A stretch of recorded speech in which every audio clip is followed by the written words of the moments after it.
सर्वमंगल मांगल्ये शिवे सर्वार्थ साधके शरण्ये त्र्यंबके गौरी नारायणी नमोस्तुते. ஓம் நமச்சிவாய. மேன்மைகள் சைவ நீதி விளங்குக உலகமெல்லாம்.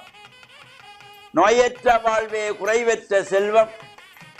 அந்த நோய் நொடி இல்லாத வாழ்வு இந்த உலக மக்கள் எல்லோரும் வாழ வேண்டும் என்று கலியுகத்தின் காந்தமலை ஜோதியாகிய சபரிமலை சுவாமி ஐயப்பனுடைய திருவடிகளை சிறந்தாழ்த்தி டான் தமிழொலி ஓம் தொலைக்காட்சி நேயர்கள் அனைவருக்கும் சர்வதேச இந்து மத குறிப்பீடம் அகில இலங்கை சபரிமலை ஸ்ரீ சாஸ்தாபுரத்தின் சார்பில் இனிய வணக்கங்களும் நல்லாசிகளும்.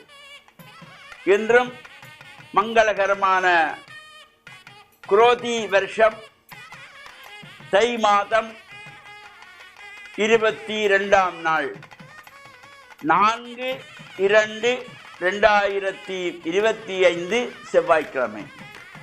இன்று மலர்ந்திருக்கின்ற இன்றைய பொழுதும் நம் எல்லோருடைய வாழ்விலும் எல்லா விதமான சிறப்புகளும் வெற்றிகளும் கிடைக்க வேண்டும் என்று இறைவனை பிரார்த்தித்து இஷ்ட தெய்வங்கள், குலதெய்வங்கள், பாரம்பரிய தெய்வங்களை எல்லாம் பிரார்த்தனை செய்கின்ற வகையிலும் பொதுவாக இந்த செவ்வாய்க்கிழமை என்கின்ற மங்கள வாரத்திலே மங்கள ரூபிணியாக துர்க்கை அம்பாளை வேண்டி வழிபாடு செய்வது, அது இந்த ராகு கால நேரத்திலே துர்க்கை அம்பாளை வழிபாடு செய்வது.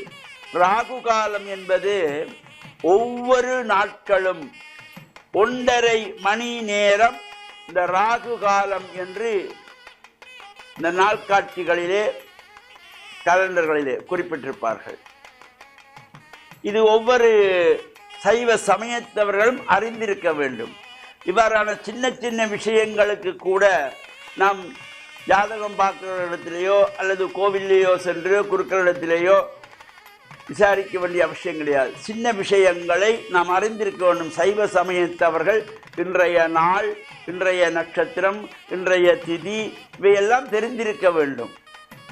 இன்று என்ன நட்சத்திரம் என்பதை போய் பஞ்சாங்கம் பார்த்து கொண்டிருக்கப்படாது. ஒவ்வொரு சைவ சமயத்தவர்களும் அறிந்திருக்க வேண்டும். அதே போல இந்த ராகு காலம் என்பது ஒவ்வொரு சைவ சமயத்தவர்களும் தெரிந்திருக்க வேண்டும். தினமும் 1.5 மணி நேரம் இந்த ராகு காலம் வரும். அவ்வாறு அந்த ராகு காலம் என்பது இப்போ பொதுவாக நாம் ஞாயிற்றுக்கிழமை என்றெடுக்கின்ற பொழுது 4:30 மணி முதல் 6 மணி வரையிலே ராகு காலம். திங்கட்கிழமைகளிலே 7:30 முதல் 9 மணி வரையிலே, சனிக்கிழமைகளிலே 9 மணி முதல் 10:30 மணி வரையிலே ராகு காலம். வெள்ளிக்கிழமைகளிலே 10:30 மணி முதல் 12 மணி வரையிலே ராகு காலம். புதன்கிழமைகளிலே 12 மணி முதல் 1:30 மணி வரையிலே ராகு காலம். வியாழக்கிழமைகளிலே பகல் 1:30 முதல் 3 மணி வரையிலே ராகு காலம். செவ்வாய்க்கிழமைகளிலே 3 மணி முதல் பிற்பகல் 4:30 மணி வரையிலே ராகு காலம். ஞாயிற்றுக்கிழமைகளிலே 4:30 முதல் 6 வரையிலே ராகு காலம். இவ்வாறு இந்த அன்றாடம் ராகு காலத்தை ஒவ்வொரு இந்து சமயத்தவரும் சைவ சமயத்தவரும் அறிந்திருக்க வேண்டியது அவசியம். அத்தோடு இன்றைய தினம் ரத பஞ்சமி விரதம் என்று போற்றப்படுகின்ற ஒரு சிறப்பான நாள். இந்த பஞ்சமி திதி என்பது ஒவ்வொரு மாதங்களும் வந்து கொண்டிருக்கும். இந்த தை மாதத்திலே அமாவாசை வந்து 7வது நாளாக வருகின்ற இந்த பஞ்சமி திதி ரத பஞ்சமி என்று போற்றப்படுவது. இந்த சூரிய பகவான் பிரத்யக்ஷ தெய்வமாகிய சூரியன் 7 குதிரைகள் பூட்டப்பட்ட ரதத்திலே ஆரோகணித்து செல்லுகின்றவர். அந்த 7 குதிரைகள் பூட்டப்பட்ட ரதமானது மேற்கு திசை நோக்கி திரும்புவது இந்த நாளிலே என்பதனாலே அது ஒரு சிறப்பானதாகவும், அவ்வாறு திரும்புவதினாலே அந்த உலகத்திலே வாழுகின்ற எல்லா ஜீவராசிகளுக்கும் அவ்வப்போது வேண்டிய மழையை, அதாவது குளிர்ச்சியை, வெப்பத்தை குறைவில்லாது கொடுப்பவர் சூரிய பகவான். அதனால இந்த ரத பஞ்சமி அன்று அந்த சூரியனுடைய 7 குதிரைகள் பூட்டப்பட்ட ரதமானது மேற்கு திசை நோக்கி திரும்புவதனாலே அன்றைய நாளிலே இந்த ரத பஞ்சமி அன்று சிறப்பாக சூரிய பகவானை வழிபாடு செய்கின்ற சிறப்போடு கூடியதாகவும் அனுஷ்டிக்கின்றதாகிய இந்த சிறந்த நாள் ரத பஞ்சமி என்கின்ற நாளிலே விரதமிருந்து சூரிய பகவானை வழிபாடு செய்பவர்கள் உண்டு. அல்லது சூரிய பகவானுக்கு 11 குடம் தண்ணீர் ஊற்றி சிகப்பு பட்டி சாத்தி சிகப்பு மலர்களை வழிபாடுகள் செய்கின்ற பொழுதும் எல்லா விதமான சிறப்புகளும் கிடைக்கக்கூடிய ரத பஞ்சமி ஆகிய இந்த விரதத்திலும் நாமும் கலந்து இறையருளை பெற்று மண்ணில் நல்ல வண்ணம் வாழ டேன் தமிழொலி ஓம் தொலைக்காட்சி நேயர்கள் அனைவருக்கும் சர்வதேச இந்து மத குருபீடம் அகில இலங்கை சபரிமலை ஸ்ரீ சாஸ்தாபுரத்தின் சார்பில் நல்லாசிகளை கூறிக்கொள்வதில் மன மகிழ்வு கொள்கிறோம். சர்வே ஜனாக சுகினோ பவந்து சமஸ்த மங்களானி சந்து. சுபம்.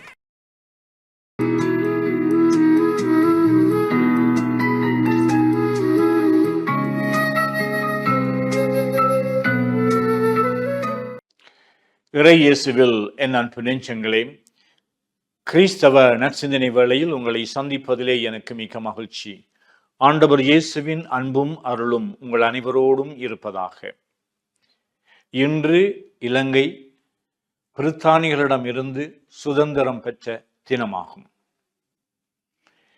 இந்த நாள் இலங்கை வாழ் எல்லா மக்களுக்கும் இன மத மொழி சமய வேறுபாடின்றி எல்லோரும் நாம் பெற்ற சுதந்திரத்தை பொறுப்போடு அதை நாங்கள் பயன்படுத்தி சுதந்திர பிரஜைகளாக வாழ வேண்டும் என்று நாங்கள் எடுக்கின்ற தனிப்பட்ட கூட்டு நாட்டு ரீதியாக எடுக்கின்ற முயற்சிகள் எல்லாம் வெற்றி பெற வேண்டும் என்று மன்றாடி வாழ்த்துகின்ற ஒரு நாளாகும்.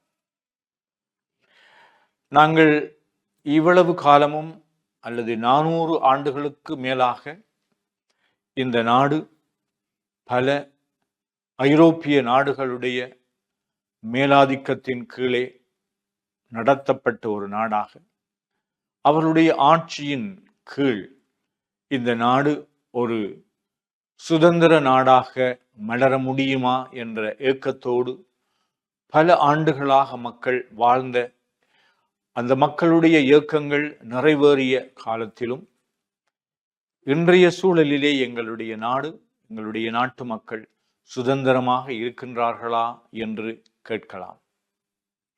ஆட்சி மாற்றங்கள் ஏற்பட்டாலும், அரசியல் ரீதியான பலவிதமான மாற்றங்கள் எழுந்தாலும், பொருளாதார ரீதியான வாழ்வில் எம்முடைய மக்கள் இன்னும் ஒரு உயர்வான நிலைக்கு அவர்கள் வருவதற்கு பல தடைகள் வந்து கொண்டுதான் இருக்கின்றன. இயற்கையினுடைய அழிவு ஒரு புறம், இன்னும் மனித ரீதியாக ஒருவர் மற்றவரோடு போராடுகின்ற இந்த போராட்டத்தின் விளைவுகளினாலே பாதிக்கப்பட்ட மக்கள் ஏராளம். தொற்று நோயின் காரணமாக, கொரோனா தொற்று நோயின், கோவிட் தொற்று நோயினுடைய காரணமாக பலர் பாதிக்கப்பட்டிருக்கின்றார்கள். பல ஆண்டுகளுக்கு முன்னதாக இடம்பெற்ற சுனாமியினாலே ஏற்பட்ட தாக்கங்களிலிருந்து பலர் விடுதலை பெறவில்லை. இன்னும் போராட்ட காலங்களிலே அவர்கள் பல உயிர்களை இழந்த நிலையில், உறவுகள் துண்டிக்கப்பட்ட நிலையிலே, இன்னும் பல இளம் உயிர்கள் தொலைக்கப்பட்ட நிலையிலே, இன்னும் பலர் அவர்கள் சிறையிலே வாடுகின்ற நிலையிலே இந்த நாடு ஒரு சுதந்திர நாடா என்று பலரும் கேள்வி கேட்கலாம். இந்த சுதந்திரமான அழகான நாட்டிலே நாம் சுபிட்சம் நிறைந்த மக்களாக, வளமையுள்ள மக்களாக, அமைதியை சுவைக்கலாம், சுவாசிக்கலாம் அந்த காற்றை என்று சொல்லி இயங்குகின்ற எங்கள் மத்தியிலே இறைவன் எமக்கு அருள் கூற வேண்டும். சுதந்திரம் பெற்றதற்காக நன்றி கூறுகின்ற நாம் தேவத்தையிலே அமைந்திருக்கின்ற மரியன்னையினுடைய பேராலயத்திலே, அந்த பேராலயத்தை கட்டுவதற்கு காரணமாக இருந்தது அக்காலத்திலே 2ஆம் உலக யுத்தத்தின் பொழுது 1947ஆம் ஆண்டு இடம்பெற்ற அந்த யுத்தத்தின் பொழுது ஜப்பானியர்கள் இந்த இலங்கையை பிடிக்க வேண்டும் என்று ஏற்கனவே குண்டுகளை வீசிய காலத்திலே மெசோன் என்று அழைக்கப்படுகின்ற பேராயர், கொழும்பு பேராயர், அவர் மக்களை பார்த்து மரியன்னைக்கு எங்களுடைய நாட்டை அர்ப்பணம் செய்து மரியன்னையிடம் வேண்டுங்கள் பாதுகாக்கப்பட வேண்டும் என்று அந்த வேண்டுதல் புதுமை நிறைந்த முறையிலே கேட்கப்பட்டதினாலே இந்த ஆலயம் அங்கு கட்டி எழுப்பப்பட்டு லங்கா மாதா என்ற பெயரிலே அன்னைக்கு புகழ் பாடிக்கொண்டிருக்கின்றோம். ஆகையினாலே நாங்கள் சுதந்திரமாக வாழ்வதற்கு அரசியல், பொருளாதார, சமூக, சமய சுதந்திரம் பெற்ற மக்களாக, உரிமையுள்ள மக்களாக நாங்கள் வாழ்வதற்கு கடவுளும் எங்களுக்கு அனுசரை தர வேண்டும். கடவுளும் எங்களுக்கு பாதுகாப்பு.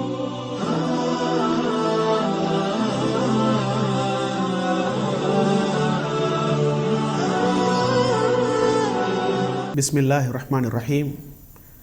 இஸ்லாமிய நற்சிந்தனையோடு இணைந்திருக்கக்கூடிய நேயர்கள், பார்வையாளர்கள் அனைவருக்கும் அஸ்ஸலாமு அலைக்கும் வரஹ்மத்துல்லாஹி வபரகாத்துஹு. இன்றைய இஸ்லாமிய நற்சிந்தனையின் மூலம் ரசூலுல்லாஹி ஸல்லல்லாஹு அலைஹி வஸல்லம் அவர்களுடைய கருணை, அவர்களுடைய அன்பு பற்றி உங்களோடு ஒரு சில வார்த்தைகளை பகிர்ந்து கொள்ளலாம் என்று ஆசைப்படுகின்றேன். அன்புள்ள சகோதர சகோதரிகளே, ரசூலுல்லாஹி ஸல்லல்லாஹு அலைஹி வஸல்லம் அவர்கள் கருணை காட்டக்கூடிய மனிதராக, இரக்க வாஞ்சையோடு அல்லாஹ்வுடைய தூதராக இந்த உலகத்திற்கு அனுப்பப்பட்டார்கள். அதனால்தான் அல்லாஹ் தஆலா அல் குர்ஆனிலே நபி அவர்களை பற்றி சொல்லுகின்ற பொழுது ரஹ்மத்தன் லில் ஆலமீன், உலக மக்களுக்கு, உலகத்தாருக்கு கருணையாக, அன்பு காட்டக்கூடியவராக அனுப்பப்பட்டார்கள் என்பதை அல் குர்ஆனிலே சொல்லி காட்டுகின்றான். ரசூலுல்லாஹி ஸல்லல்லாஹு அலைஹி வஸல்லம் அவர்கள் ஒரு பொழுதும் தனது சகோதரர்களுக்கு எதிராக அல்லாஹ்விடத்திலே பிரார்த்தனை செய்யவில்லை. தனது எதிரிகளை கூட அல்லாஹ்விடத்திலே சபித்து பேசவில்லை. அல்லாஹ்விடத்திலே மிகவும் காரசாரமான முறையிலே சபித்து திட்டி பேசுகின்ற பக்குவம், பழக்கம் நபிகளாரிடத்திலே இருக்கவில்லை என்பதை நாங்கள் பார்க்கலாம். எந்த அளவுக்கென்றால், சில சந்தர்ப்பங்களில் அல்லாஹ்வுடைய தூதர் ஸல்லல்லாஹு அலைஹி வஸல்லம் அவர்களிடத்திலே சஹாபாக்கள், அதாவது நபி அவர்களுடைய தோழர்கள், மக்கா வாழ்க்கையில் வைத்து எதிரிகளுடைய இன்னல்கள், துன்பங்கள், தொல்லைகளை சகிக்க முடியவில்லை என்று அப்பப்போது நபிகளாரிடத்திலே வந்து முறையிடுவார்கள். சில நேரங்களில் வந்து சொல்லுவார்கள், அல்லாஹ்வின் தூதரே, இந்த எதிரிகளுடைய தொல்லைகளை எங்களால் சகிக்க முடியவில்லை, அவர்கள் எங்களை துன்புறுத்துகின்றார்கள், எங்களுக்கு நோவினைகளை செய்கின்றார்கள், எங்களை சித்திரவதை செய்கின்றார்கள், எனவே அவர்களுக்கு எதிராக நீங்கள் அல்லாஹ்விடத்திலே பிரார்த்தனை செய்யக்கூடாதா என்று கேட்பார்கள். அந்த நேரத்திலே நபி அவர்கள் சொல்லுவார்கள், இன்னீலம் உபஅத் லஆனன் வ இன்னமா புஇஸ்து ரஹ்மா, நிச்சயமாக நான், அதாவது சபிக்கக்கூடியவனாக அனுப்பப்படவில்லை, நான் அனுப்பப்பட்டதெல்லாம் கருணை காட்டுவதற்காகத்தான், இரக்கம் காட்டுவதற்காகத்தான் என்று நபி அவர்கள் சொல்லுவார்கள். எனவே ஒரு பொழுதும் மனித சமூகத்திலே நபிகளார் ஸல்லல்லாஹு அலைஹி வஸல்லம் அவர்கள் வாழுகின்ற காலத்திலே மக்களோடு கடிந்து கொள்ளவில்லை, மக்களை திட்டி தீர்க்கக்கூடியவர்களாக நபி அவர்கள் இருக்கவில்லை.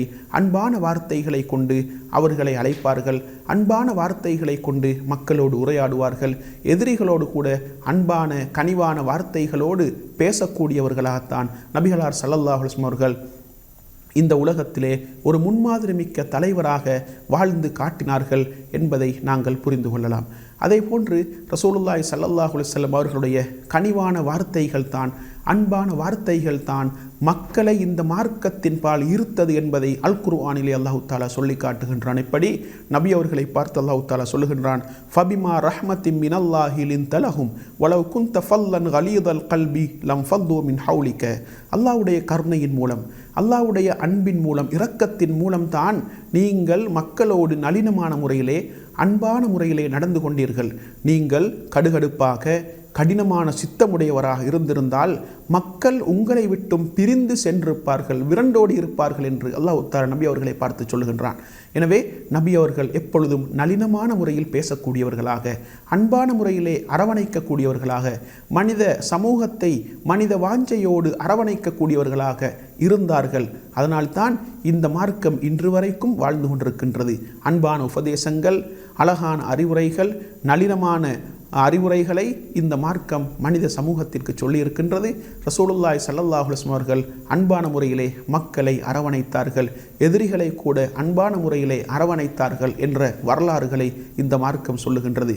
சில பொழுது சில கிராமவாசிகள் நபி அவர்களோடு கடுமையாக நடந்து கொள்வார்கள், நபி அவர்களுடைய மேலாடையை இழுப்பார்கள், கழுத்திலே அடையாளம் ஏற்படுகின்ற அளவுக்கு கடுமையாக நடந்து கொள்வார்கள். ஆனால் அவர்களை புன்னகையோடு நபி அவர்கள் வரவேற்கக்கூடிய அளவுக்கு பக்குவத்தோடு இந்த உலகத்திலே வாழ்ந்து காட்டினார்கள். எனவே இரக்க வாஞ்சையோடு மனித சமூகத்தை அரவணைத்து மக்களை நல்வழிப்படுத்தி இரக்க கருணை சுபாவத்தோடு மனித சமூகத்திற்கு இந்த மார்க்கத்தை எடுத்து சொன்ன, இந்த மார்க்கத்தை மக்களுக்கு பிரச்சாரம் செய்த, மனித சமூகத்தை நல்வழிப்படுத்திய ஒரு உத்தமராகத்தான் நபிகளார் ஸல்லல்லாஹு அலைஹி வஸல்லம் அவர்களை இஸ்லாம் எங்களுக்கு அறிமுகப்படுத்தி இருக்கின்றது. எனவே அன்பாகவும் நளினமான வார்த்தைகளாலும் நளினமான போக்குகளாலும் இரக்க வாஞ்சையோடும் மக்களை அரவணைத்து மனிதர்களோடு அன்பான முறையிலே நடந்து மனிதர்களோடு இரக்க சுபாவத்தோடு நாங்கள் உறவுகளை பேணி இந்த மார்க்கத்தை பற்றிய ஒரு நல்ல மனப்பதிவை அவர்களுடைய உள்ளத்திலே ஏற்படுத்தி இந்த ஆன்மீக பாதையிலே அல்லாவை நோக்கி அல்லாவுடைய அந்த இறையச்சத்தை நோக்கி பயணிக்கக்கூடியவர்களாக மாறுவதற்கு வல்லவன் ரஹ்மான் எனக்கும் உங்கள் அனைவருக்கும் துணை புரிவானாக. வா ஆகிரு தாவானா அனில் ஹம்துலில்லாஹி ரப்பில் ஆலமீன்.